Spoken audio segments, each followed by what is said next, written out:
Good morning. Question number 2. The notice is giving information about.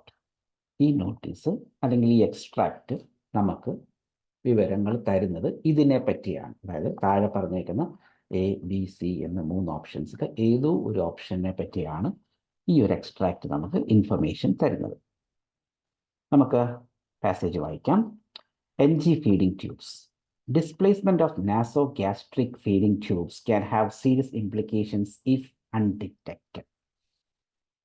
അതായത് ഈ NG ട്യൂബ്സിലെ displacement അത് ശരിയായിട്ടല്ല നമ്മൾ ഇൻസേർട്ട് ചെയ്തിരിക്കുന്നതെങ്കിൽ അത് ശരിയായിട്ടല്ല ഇൻസേർട്ട് ചെയ്തിരിക്കുന്നത്, അതുപോലെ തന്നെ അത് ശരിയായിട്ടല്ല എന്നുള്ളവർ നമ്മൾ കണ്ടുപിടിക്കുന്നില്ല, അൺഡിറ്റക്റ്റഡ് ആണെങ്കിൽ it may lead to serious complications അല്ലെങ്കിൽ ഒരുപാട് ഇംപ്ലിക്കേഷൻസ് അതുവഴി ഉണ്ടാകാനുള്ള സാധ്യതയുണ്ട്.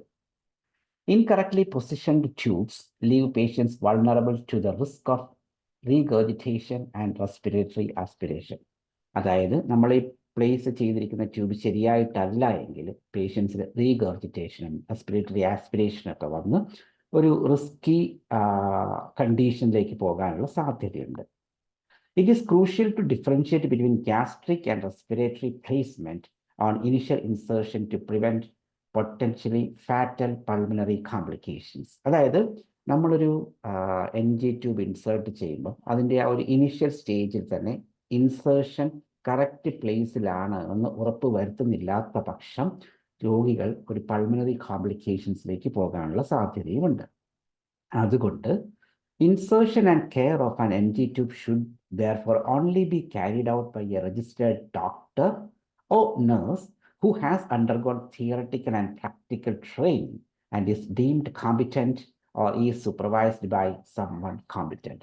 അതായത് നമ്മൾ ഈ ട്യൂബിൻ്റെ ഇൻസേർഷൻ ശരിയായിട്ടല്ല എങ്കിൽ അത് ഒരുപാട് അപകടങ്ങൾ വരുത്തി വെക്കുന്നു എന്ന കാരണം കൊണ്ട് തന്നെ ഈ ഒരു പ്രോസസ്സ് നമ്മൾ വളരെ ശ്രദ്ധയോടെ ചെയ്യേണ്ടതാണ്. ഇനി ആരാണ് ഇത് ചെയ്യേണ്ടതെന്ന് വെച്ച് കഴിഞ്ഞാൽ there only be carried out by, ഒന്നെങ്കിൽ അത് രജിസ്റ്റേർഡ് ഡോക്ടർ ആയിരിക്കണം, അല്ലെങ്കിൽ തിയററ്റിക്കൽ ആൻഡ് പ്രാക്ടിക്കൽ ട്രെയിനിങ് കഴിഞ്ഞ് സ്കിൽഫുൾ ആയിട്ടുള്ള ഒരു നേഴ്സ് ആയിരിക്കണം. അതല്ല എങ്കിൽ ഇതുപോലെ ഒരു സ്കിൽഫുള്ളായിട്ടുള്ള ആളിൻ്റെ മേൽനോട്ടത്തിലായിരിക്കണം.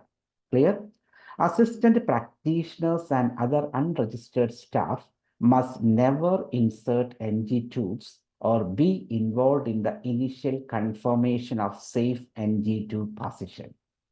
ഈ അസിസ്റ്റന്റ് പ്രാക്ടീഷണേഴ്സോ അൺരജിസ്റ്റേർഡ് നേഴ്സുകളോ ഒരിക്കലും NG ട്യൂബ് ഇൻസേർട്ട് ചെയ്യുന്ന പ്രോസസ്സിലോ അല്ലെങ്കിൽ അതിൻ്റെ ഇനിഷ്യൽ പൊസിഷൻ കൺഫേം ചെയ്യുന്ന പ്രോസസ്സിലോ പങ്കെടുക്കാനായിട്ട് പാടുള്ളതല്ല. അപ്പോൾ നമുക്ക് ഈ എക്സ്ട്രാക്റ്റിനകത്ത് എന്താണ് പറഞ്ഞേക്കുന്നത് എന്നുള്ളൊരു ഐഡിയ നമുക്ക് കിട്ടിയിട്ടുണ്ട്. നമുക്ക് എന്ത് ചെയ്യാം? ഓരോ ഓപ്ഷൻസിലേക്ക് പോകാം.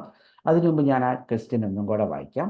The notice is giving information about. ഈ പറയുന്ന നോട്ടീസ് നമുക്ക് വിവരങ്ങൾ തരുന്നത് ways of checking that an NG tube has been placed correctly. അതായത് NG ട്യൂബ് കറക്റ്റായിട്ടാണോ പ്ലേസ് ചെയ്തിരിക്കുന്നത് എന്ന് ചെക്ക് ചെയ്യാനുള്ള വഴികളാണ് ഈ പറയുന്ന എക്സ്ട്രാക്റ്റിൽ പറഞ്ഞിരിക്കുന്നത് എന്നാണ് ഓപ്ഷൻ എ പറയുന്നത്. നമ്മളിത് നോക്കിക്കഴിഞ്ഞാൽ NG ട്യൂബ് കറക്റ്റായിട്ടല്ല പ്ലേസ് ചെയ്തിരിക്കുന്നതെങ്കിൽ പേഷ്യൻറ്റ് കോംപ്ലിക്കേറ്റഡ് സ്റ്റേറ്റിലേക്ക് പോകും, അപകടങ്ങൾ സംഭവിക്കും. പിന്നെ ഇത് ആര് ഇൻസേർട്ട് ചെയ്യണം അല്ലെങ്കിൽ ആരുടെ മേൽനോട്ടത്തിൽ ഇൻസേർട്ട് ചെയ്യണം, ആരിതിനകത്ത് പങ്കെടുക്കാൻ പാടില്ല എന്നുള്ള കാര്യങ്ങളാണ് പറഞ്ഞിരിക്കുന്നത്. അപ്പം ഇതെങ്ങനെ ഇൻസേർട്ട് ചെയ്യണം എന്നുള്ള കാര്യം ഇതിനകത്ത് പറയാത്തത് കൊണ്ട് നമുക്ക് എന്ത് ചെയ്യാൻ സാധിക്കും? എ എന്ന് പറയുന്ന ഓപ്ഷൻ ഡയറക്റ്റ്ലി നമുക്ക് എലിമിനേറ്റ് ചെയ്യാനായിട്ട് സാധിക്കും. രണ്ടാമത്തെ ബിയിലേക്ക് നോക്കാം. How the use of NG feeding tubes is authorised. അതായത് ഇതിൻ്റെ ഉപയോഗം എങ്ങനെയാണ് ആളുകളിൽ അധികാരപ്പെടുത്തിയിരിക്കുന്നത്, ഇതിൻ്റെ ഉപയോഗത്തെ പറ്റി പറയുന്നില്ല അല്ലെ. അപ്പം നമുക്ക് വളരെ ഈസി ആയിട്ട് ബി എന്ന് പറയുന്ന ഓപ്ഷനും എലിമിനേറ്റ് ചെയ്യാനായിട്ട് സാധിക്കും.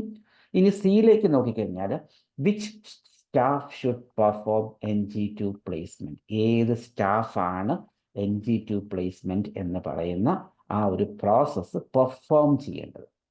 നമുക്ക് ഈ താഴെ എന്നുള്ള തേർഡ് ലൈൻ നോക്കിക്കഴിഞ്ഞാൽ നമുക്ക് മനസ്സിലാകും.